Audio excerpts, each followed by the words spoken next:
Welcome back, you guys. This is Riley with Learn With Me, and this is video 3 of 5 of my quick plant profiles video series. Let's get to it. Right here, this is my wormwood plant. I've had this for 5 years, and this is the first year I've actually had it in the ground. The scientific name is Artemisia absinthium.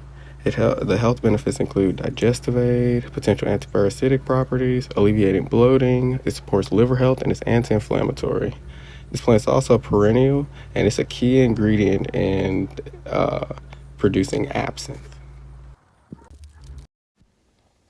Well, thanks again, you guys, for tuning in. Let me know if there's any other things you want me to add to this current video format.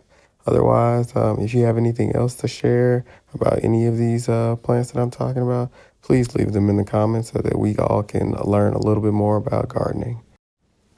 Stay safe, you guys, and happy gardening.